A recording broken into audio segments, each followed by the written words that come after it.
I want to welcome everybody to Bach, Bagels, and Bob. This is, I forgot the exact, I think this is the 15th episode.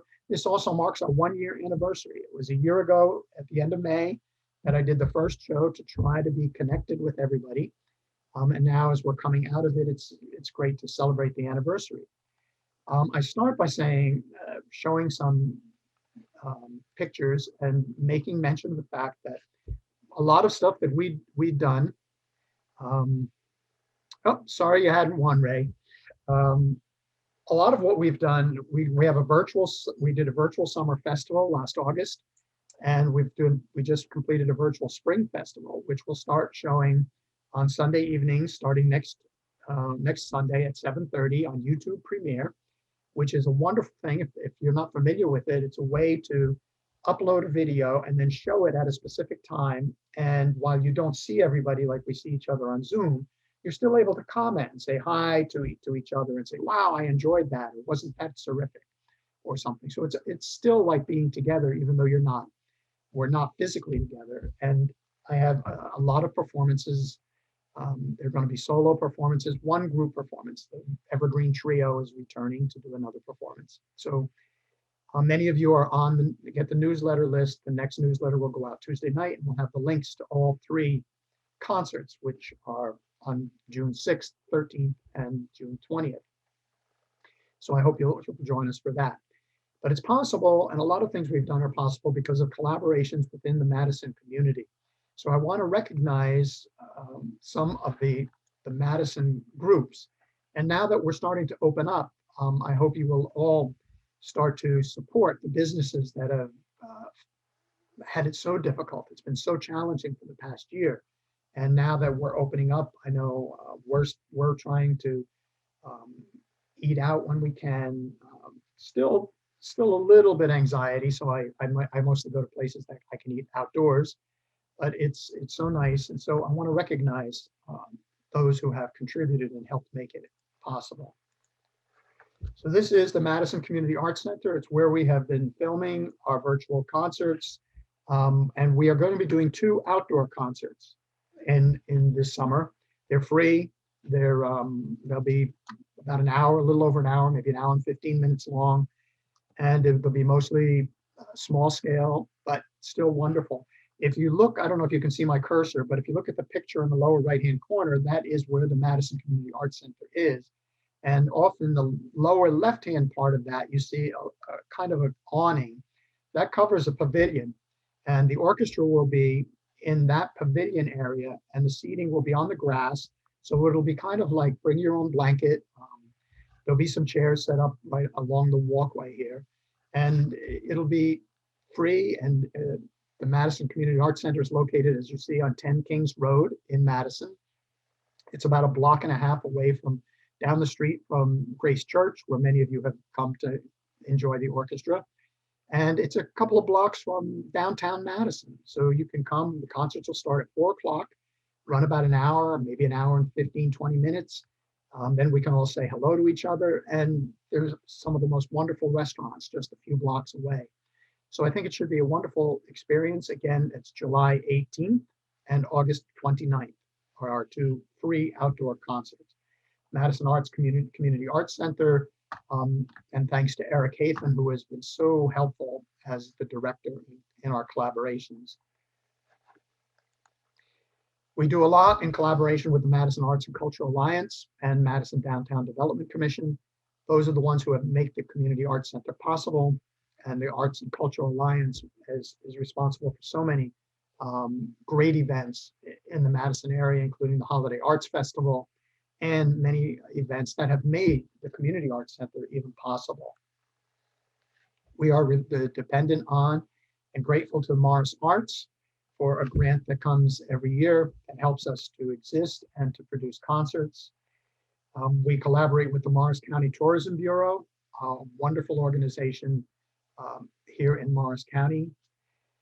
We collaborate also with the Morris County Chamber of Commerce, a big help in reaching out to sponsors, finding patrons, and help in every way. Madison Rotary, another major group that we collaborate with, who is a great help to everything we do. Madison area YMCA we collaborate with. They do a great job. We've done several collaborative concerts with them. Some of the restaurants in Madison that we frequent as an orchestra and individually, Romanelli's, where we have many of our wonderful parties, the Madison Bagel Cafe, where I do composing and meet with singers and artists to talk about possible collaborations. Shanghai Jazz, one of the greatest jazz clubs in the United States, in fact, recognized as one of the great jazz clubs in the world. Salvatore Minardi, his salon has stayed open, very safe, and Salvatore is also a wonderful guitarist and a friend of the orchestra. The Madison Pharmacy, for decades, a family-run pharmacy on Main Street in Madison.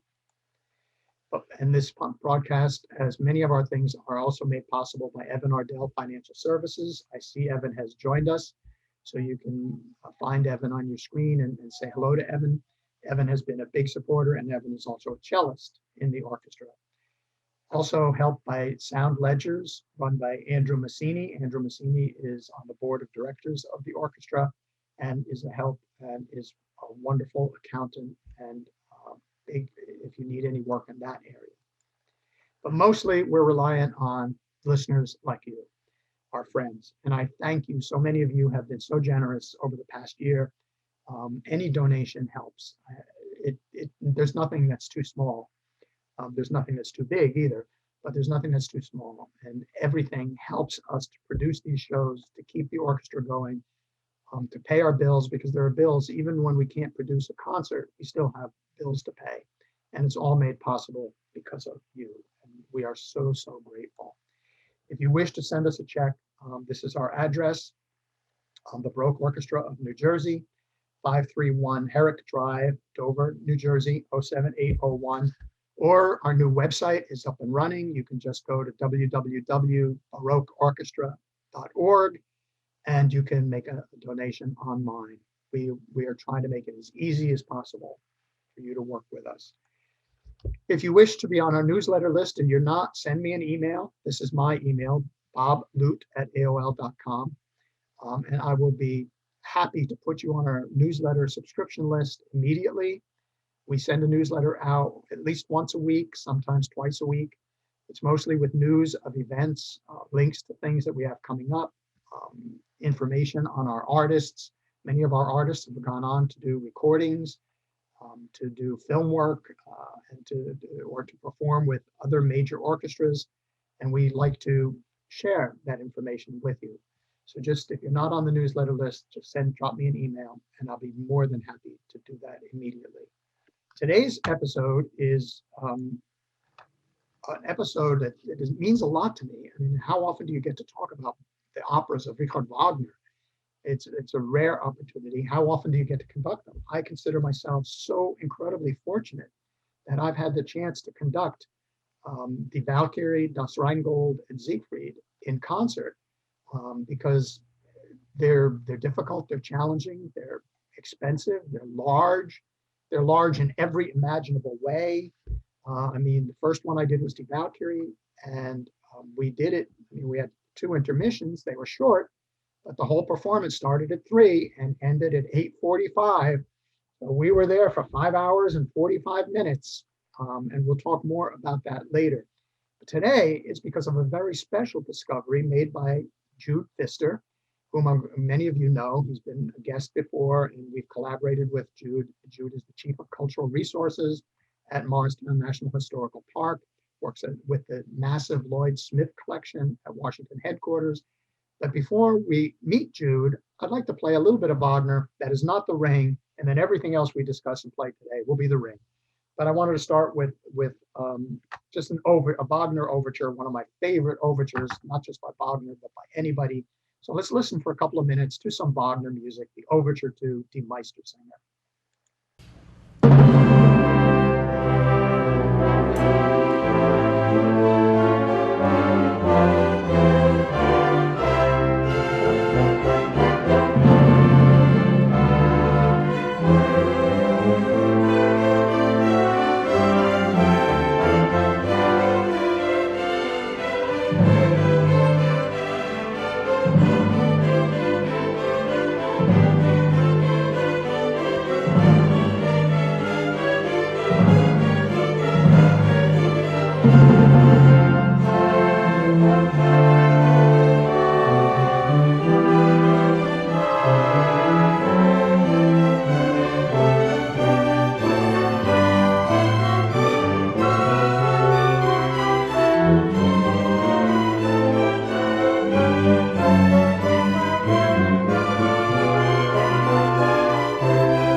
that stirring introduction, Jude, tell us a little bit about who you are, what you're doing. Most everybody I think here knows you, but a lot of people are new. So tell us, who is Jude Vista?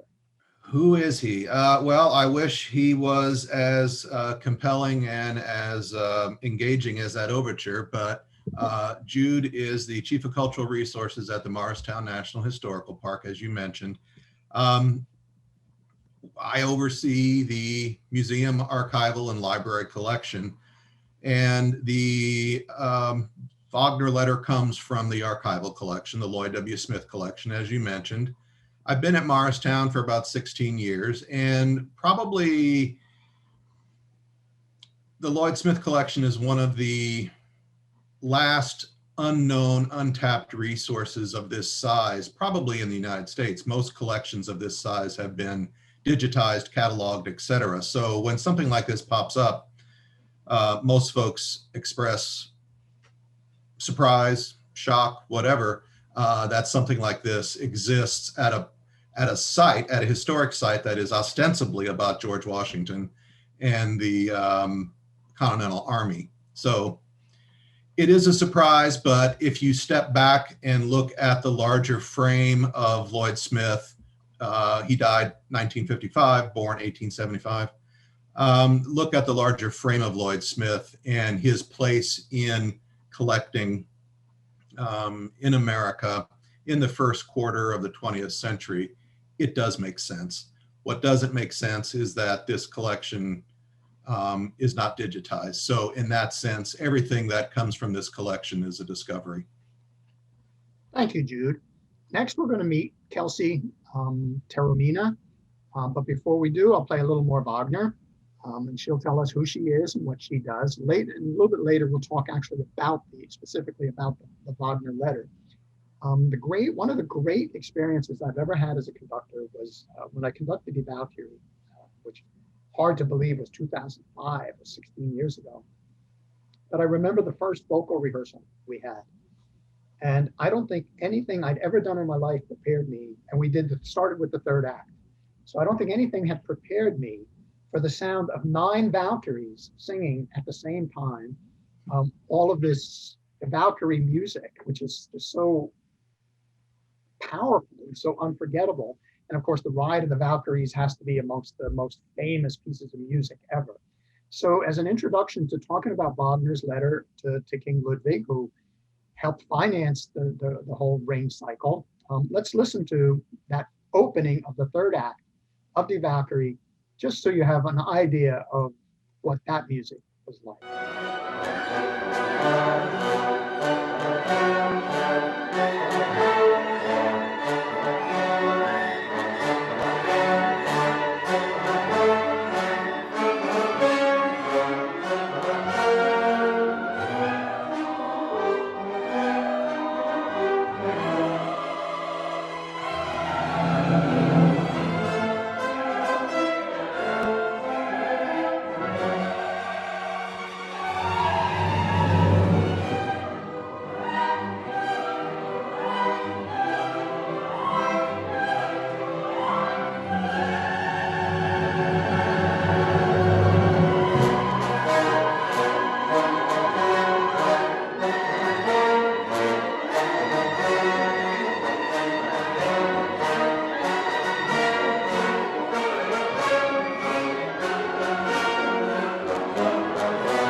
I don't think I can ever convey what it feels like to stand in front of that orchestra and those singers singing and playing that music. It is so stirring. It's just a feeling like I can never describe. So with that introduction, Kelsey, tell us who you are. All right. Hello, all. My name is Kelsey Taormina, and say my day job is as a park ranger at the Statue of Liberty, which is represented behind me. But these past 3 months, I've been on a detail at Morristown National Historical Park, working with Jude Pfister. And on my very first day, being introduced to the park and the collection, just so happened we were looking at some Hessian documents, and I said, "Oh, well, I speak German." And Jude then said, "Well, we have a Wagner letter you might be interested in looking at." And it all went from there. I studied German throughout high school, starting in the 7th grade, all the way through college. I have a double major in German studies. But then I moved on to more American-based history and studied archaeology and North American prehistory for my master's degree.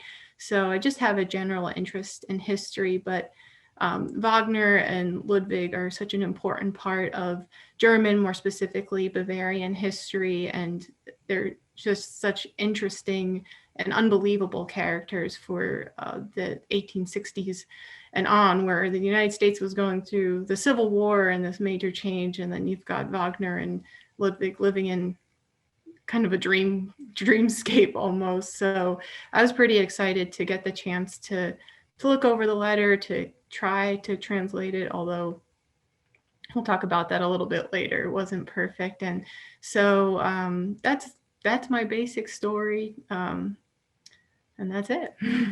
Thank you, Kelsey. Yeah. Great to see you. Now our third guest, actually, I actually sang in that performance of Die Valkyrie, and she was SIeglinde, absolutely magnificent SIeglinde. And then subsequently she sang a couple of arias with the orchestra, and she sang Freia in our performance of Das Rheingold. So I have two great videos I wanted to show of Julia. But I think to introduce her, I'm going to play from Act 1. I don't know how many of you know Die Valkyrie, but the first act of Die Valkyrie is like an hour and a half long, and there are only 3 singers, and they sing all the time. So sometimes singing Sieglinde or Sigmund or Hunding, but especially Sieglinde or Sigmund in Act 1 of Die Valkyrie is more singing than sometimes you have to do in an entire other opera. It's just immense. So, but I have 2 spots that are specifically memorable to me and deep. And so I'm going to start with the Spring Song. The Spring Song comes at the end of Act 1. Sigmund and Sieglinde realize that, for those of you who don't know the story, this might be a little bit shocking, but they realize that they deeply love each other and they're brother and sister. So they sing the Spring Song, which is this, I think, some of the most incredibly sensual music ever written. It goes beyond sensual. I think it's erotic music. It is so stunning. So let's listen to the Spring Song.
So with that gorgeous music, doesn't feel much like spring today, but it has the last few days. So let's meet this great soprano, Julia Rolwing. Julia, tell us who you are and what you do. Hi, Bob. It's wonderful to be here. Thank you. Yeah, I'm a singer. I've been a singer my whole young life and mature life. And right now, I'm an adjunct professor of voice at Montclair State University and also at Kane University. I've been there, Montclair for more time than Kane, but both places many years now. And I also have a private teaching studio. And I also continue to sing and to learn new things and move forward. I was blessed to meet Bob when he started this project, this Die Walküre. I saw the audition for it, and it was posted, and I thought, I was very young and ignorant, and all I remember about Wagner is that you're told as an undergraduate, avoid it at all costs. It will ruin your throat. So I saw this audition, and it was in New Jersey of all places, which is where I live, and it was for Wagner, but there was also a butterfly. You were auditioning for Madame Butterfly. That's what I wanted. And I called a friend of mine, and he said, no, you are SIeglinde. He was a coach in New York. You are SIeglinde. And I said, who? He said, SIeglinde, you go and get SIeglinde. So I went to the audition and I sang Un bel die from Madame Butterfly. And Bob said, come over to the piano. Would you mind sight reading Du bist der Land? And I sight read it for you. And you cast me as SIeglinde. And I quickly went to work with a conductor at the Met to learn it. And we were singing the very first scene. And I suddenly said to him, I stopped. I said, oh my gosh, I am born to sing this. And he said, I just had the same thought. And the irony is, many years later, I remembered an encounter I had had with a famous conductor when I was young, in my 20s in Ohio, who had called me on the phone when he heard a recording of me and had sung through the phone, Du bist der Lenz to me. And he said, I hear you singing this. I had no idea what he was singing to me, but I remembered the words. And then it turned out years later, that beautiful aria was what began a wonderful journey with Herr Richard Wagner, who has been so good to me with his marvelous, marvelous work. Well, that's great. Well, I remember when you auditioned, and I remember when you were singing, and I remember getting chills. And I'm thinking, that's SIeglinde. She is SIeglinde. I just knew. Well, I'm grateful. Thank you. It was a beautiful opportunity. it was one of the great moments, I think, of my musical life for sure, is that whole Valkyrie experience. So the reason we're here is because of the letter that Jude found. And I don't know if anybody else can imagine what it feels like.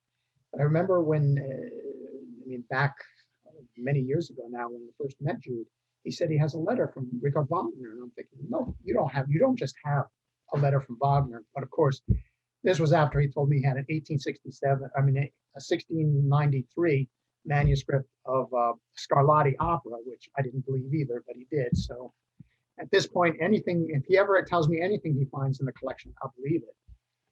The letter is not that easy to read. And some of the German is I think, Old German. And besides, it's script and handwritten. But it's a wonderful letter, I think. And I'd like to show you the letter. And then Kelsey, I tried to translate it, but I am not nearly as fluent in German as Kelsey is. And also many of the names are pet names. But before we talk about it and let Kelsey talk about her translation, let me show, let's see if I have it here. Show you what the letter looks like so that you can see. So here is the letter. It's 3 pages, well, actually 2.5 pages. If you can get a look at, I know it's hard to read. You can sort of read it. There's Is Jude and Halchen, Das Ende, and so forth. Certain words just stand out. Others, I'm not so sure. You can see also, if you look close, that there are some of he's referring to people that were active in the Munich music scene, and he was trying to get Ludwig to finance performances. And of course, Wagner didn't want any of the operas performed until all 4 were completed and could be performed as a cycle. But Ludwig did eventually have finance performances of Valkyrie and I think Das Rheingold before committing to help build the site at the Opera House at Bayreuth. So we can see, and it's so exciting to hold in your hand this letter. You can see the date, and 31st of March, 1867, which I'll focus in on a little bit. So that gives us a time frame, a specific time frame, and then his signature.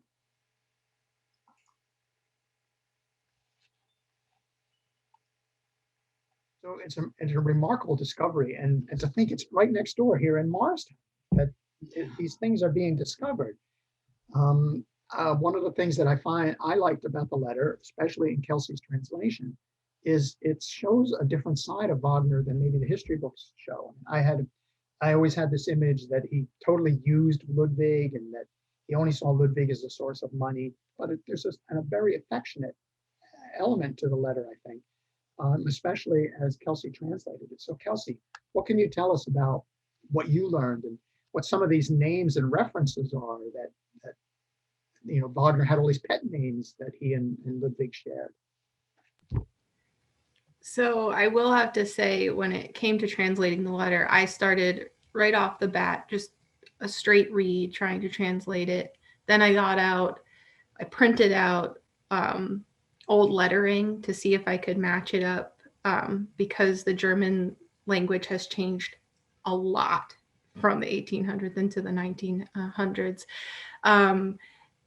But in the end, I knew that I wouldn't serve the letter well with my own German speaking. So I did get access to a international Volunteer in Parks. Volunteer in Parks is the program for volunteers in the national parks.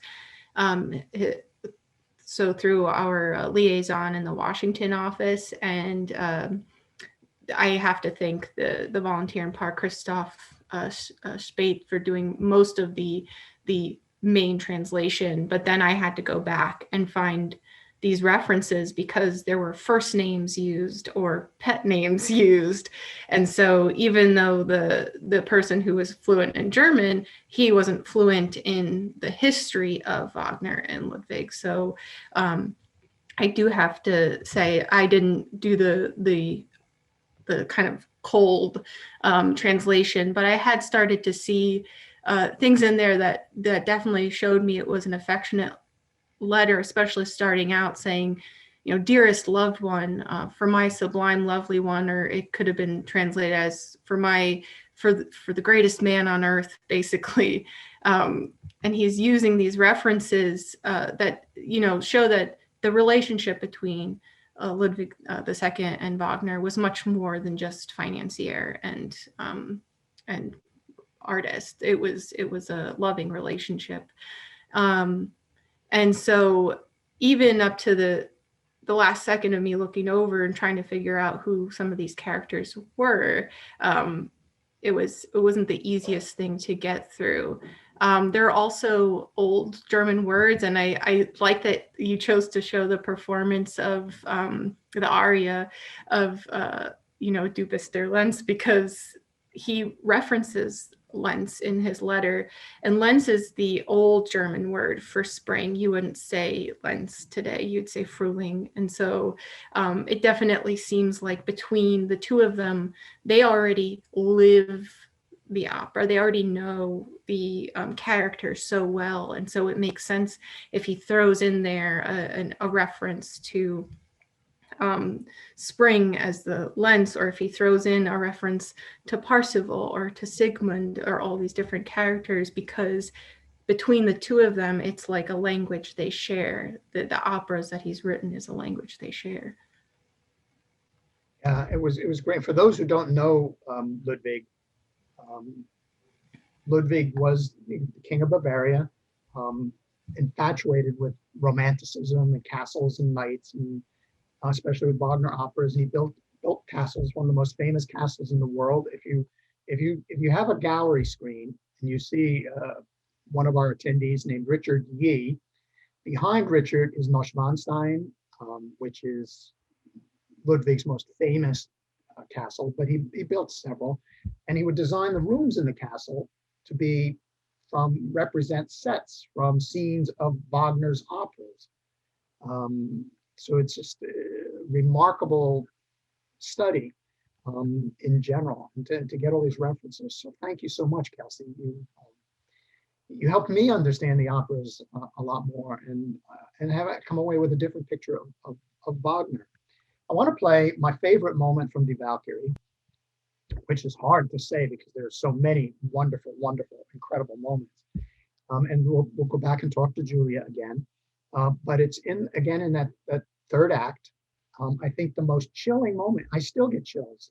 The hairs on the back of my head, back of my neck stand up when SIeglinde sings about "Save My Child," and all of a sudden the music has this moment that it's like everything stops, and SIeglinde, it's like an ultimate moment. And so I want to play the scene now. I won't tell you the story because it would take too long. But Brunhilde has brought SIeglinde to the Valkyries, and she wants to protect her.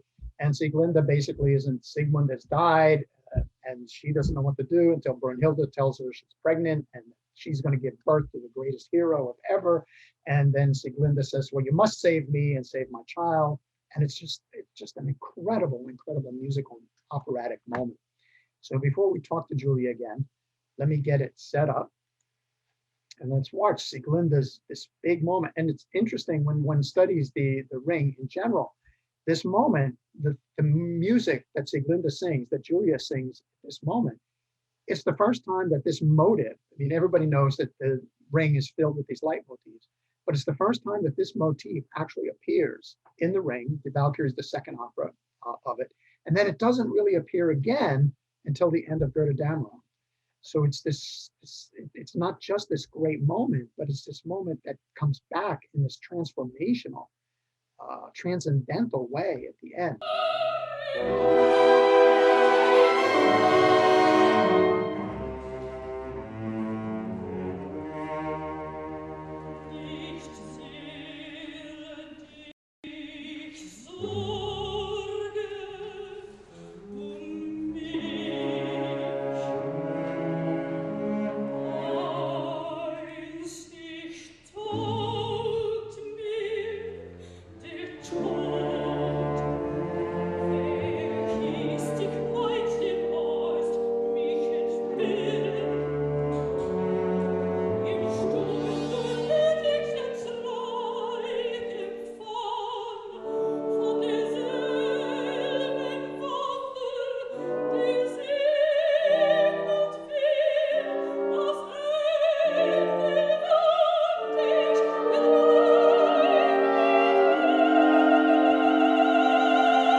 I hope you all got the same chills I did.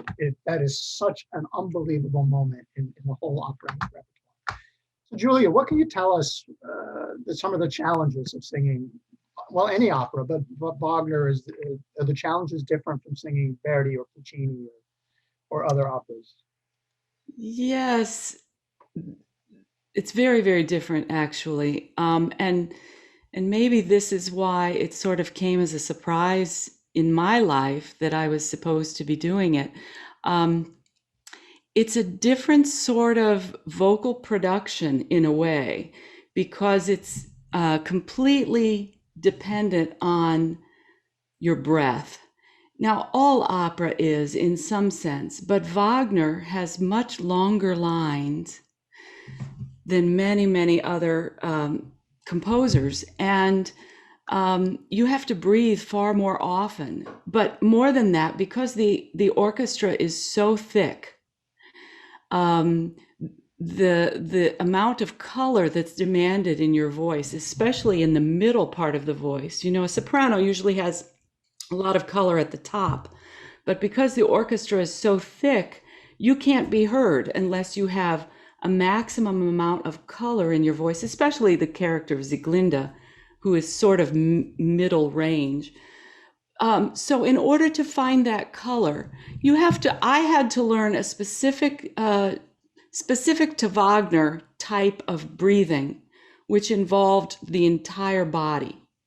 I mean, my toes were involved, you know, my shoulder blades, everything. Um, and actually the key to that type of breath is in feeling. So I had to go through a process with a wonderful Wagnerian teacher of learning to feel more of my own body. You know, we tend in our regular life to tune that out so we can kind of function. We go into our thinking brain and we stay there all day, and then we go, oh, I'm so stiff. Why am I stiff? Well, because I've been sitting there not paying attention to what I felt. But for the Wagner singer, I had to wake up my feeling receptors. That's what actually helped my whole body breathe more. But the other thing, you know, which is so unique to Wagner, I think, is there's this, I don't know how to describe it, this sense of calm in delivery, even though it's the most dramatic, urgent music you've ever heard. And, you know, like Bob said, it gets your whole body vibrating to be singing like that with orchestra around you. But there's this feeling of calm surfing. It's a very strange paradox. And I haven't found that in any other music, to be surrounded by an orchestra like that and be urgent and dramatic in the music, but not in me, because there's this sweep to it. I don't know if that helps, but it's kind of my experience. Oh, that was a lot. Thank you, Julia. That's terrific. I had a question from Adam here,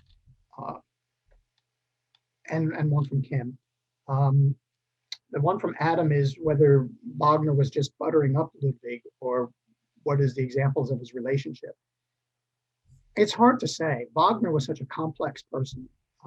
Whenever you read anything, you know, you can't believe anything he wrote or said, because he would say something and do the opposite. Like, for example, he was an incredible advocate of vegetarianism, and yet he probably ate as much meat as anybody.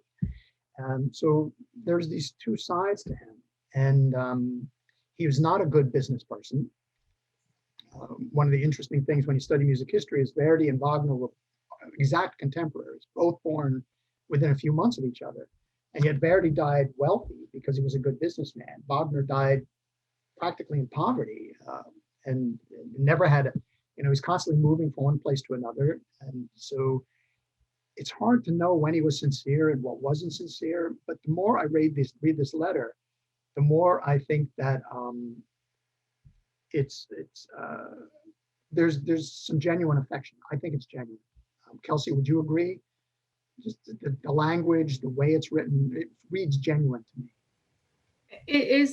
It's seemingly genuine, although you could even tell that Wagner liked to kind of create his realities anyway. Especially you see him referring to his friends Hans.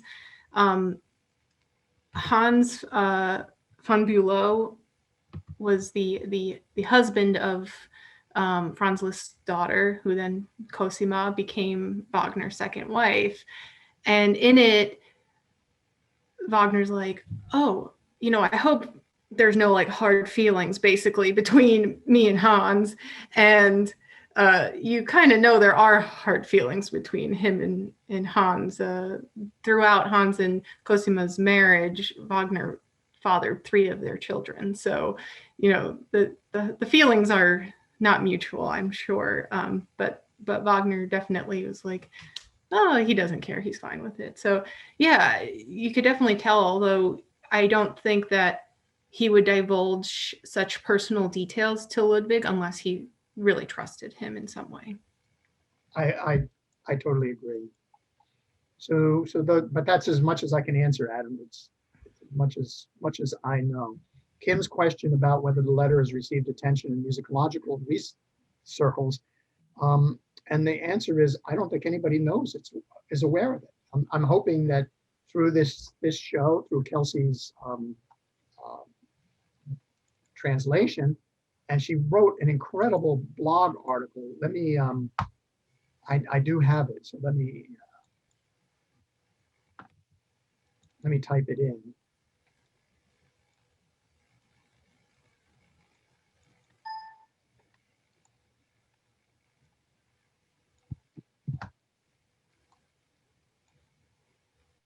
I'm going to type it into the chat room now.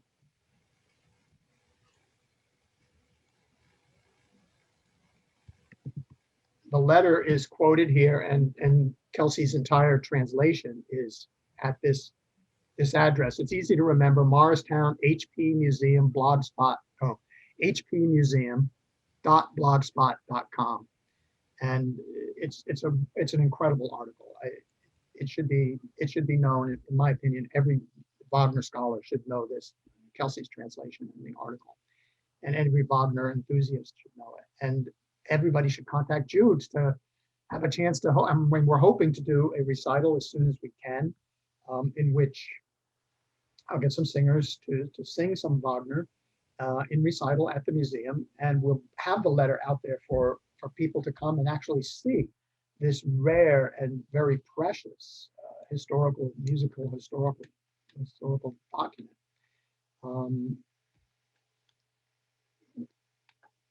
Wow, Kim, I'd love to go to Luzerne at some point myself. As for Alan and Charlotte, can we hope to do Götterdämmerung? I would love to do Götterdämmerung. I am trying to. It's the only thing that's stopping me from doing Götterdämmerung is the cost. So if anybody is interested in finding a GoFundMe to start up and raise, I figure I need probably about $7,500 to do Götterdämmerung, because you need a chorus as well as the big orchestra, and you need singers and all. I'm sure. I mean, I know many musicians. Several musicians, I have to say, were thrilled. They played Rheingold and Valkyrie and Siegfried with me. So I know a number of musicians who would be willing to play for free, because they get to say, I played the entire ring. I mean, outside of a major opera house, how many musicians get to do that? How many conductors get to do that? So I mean, I'd be ecstatic for the opportunity to perform Götterdämmerung and complete the ring. As it is, I'm the only conductor in New Jersey to have done 3 Wagner operas complete in concert. So, but that's not enough. I want to do the whole ring. You don't just do 3/4 of the ring. You do the whole thing. So anybody has any ideas for raising the money, we'll do a special concert and special performance. And of course, Götterdämmerung is, I think, Julia, do you know? I think Götterdämmerung is the longest of the 4 operas. So I believe so. I'm not certain, but I think it is. Yeah, I think you're going to need to be there for 6 hours. So you need a whole you need an audience that really is into Wagner. Kelsey, Jude, Julia, did anybody have anything else they'd like to add? I see we've already gone over. I try to keep this to an hour, and I never do. But maybe each of you have some last words you'd like to share with everybody. Julia, you can go first. I think, just as an addendum to what you had asked me before, I was thinking about it after I stopped talking. I think the real reason that I love to sing the music of Wagner is because of the psychological truths involved in his stories. The level of symbolism and mythology and so forth, it just struck me as so real and so true, even though it's a fantastical level. But there was such depth that I found really enriched my life as an artist.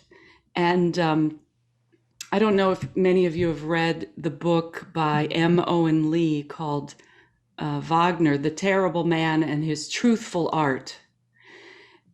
little book, but it made a lot of sense to me. Like this letter that Kelsey and Jude have brought to us shows his sort of childlike side in his friendship with Ludwig and this living in this fantasy world. And yet this man told the truth in this amazing music.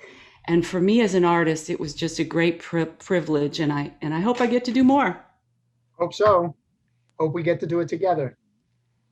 Kelsey, do you have any last things you'd like to share? I think it would just be interesting to see maybe someone who has a lot more history in interpreting Wagner and his life to read the letter, or even if we found the one that preceded the letter that was sent to Wagner, what he was responding to, we get a much better understanding of what's going on there and what's going on between them. And so it was exciting just to get a chance to work closely with one of those artifacts. And finally, the person who made all of this possible, Jude, what last words would you like to share with everybody? I would just echo what Julia and Kelsey have said already. And you know, I would just throw in, I'm not familiar with that short book that Julia mentioned, but if there are any fans of the German novelist Thomas Mann, like myself, one of his essays deals with Wagner, and it's one of his longer essays. And Mann, who was very interested in German mythology, symbolism, etc., is as confounded by Wagner, I think, as anybody is. But it's a nice little read too. So as an introduction, if you will, to not really Wagner's life, but thinking about Wagner.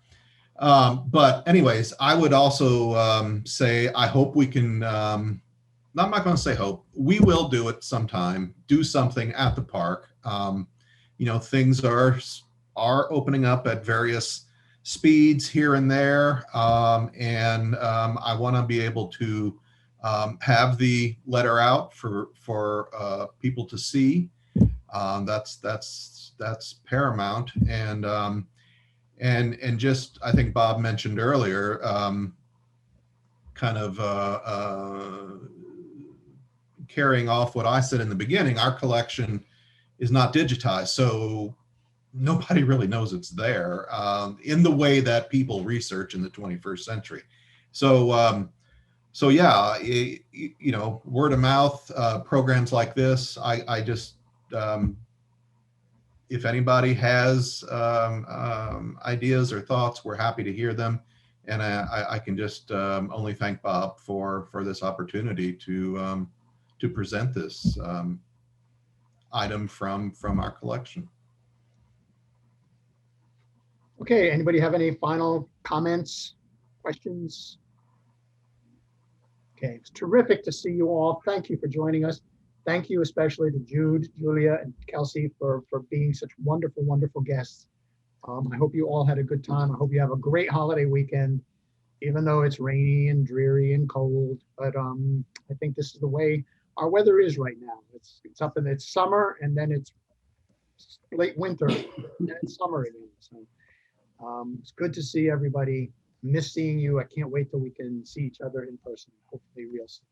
Thanks Thank so you, much. Bob. It was Thank you so much. fascinating. Thank you. Bye-bye. Bye. Bye-bye. Bye-bye. Thank you so Have a much. great day, Bob and everyone. Have a great Memorial Day weekend. I'm Bye-bye. thrilled with your singing and your research. It was magnificent. Thank you. Thank you. Thank you very much. Thank you.